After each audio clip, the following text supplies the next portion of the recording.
Kawan saya baru je kena scam yang sangat menyakitkan hati. Dia plan nak bawa family naik cruise dengan mak ayah, isteri dia, anak-anak. Jadi, dia pun cari online. Tengok mana ada package cruise yang best. Dia jumpa satu website yang nampak 100% macam official website.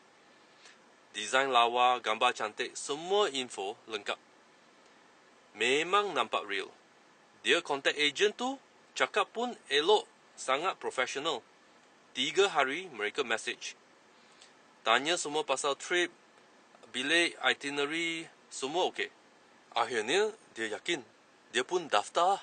Ejen tu hantar satu link untuk isi borang. Nama, nombor pasport, semua butiran ahli keluarga. Dan esoknya, tragedi bermula.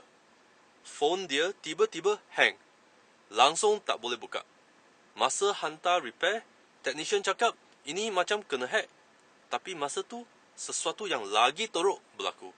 Scammer tu berjaya pindahkan RM200,000 dari kad kredit ke akaun bank owner.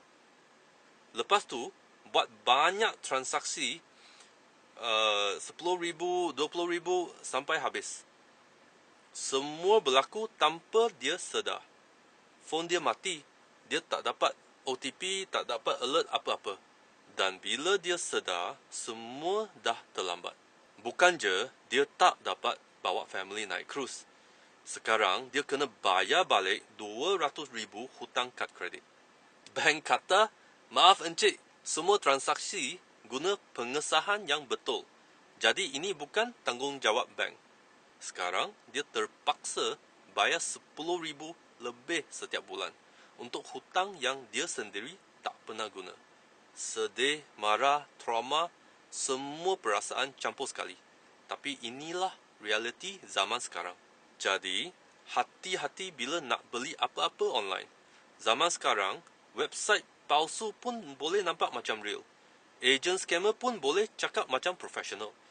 Jangan mudah percaya walaupun nampak trusted. Sebelum tekan apa-apa link, semak URL betul-betul. Google dulu nama syarikat tu. Guna device yang selamat. Jangan guna device orang lain atau awam. Rujuk terus ke laman rasmi. Cek betul-betul dekat yang ada nama dan .com. Tolong share, jangan biar orang sekeliling kita jadi mangsa scam. Stay alert guys.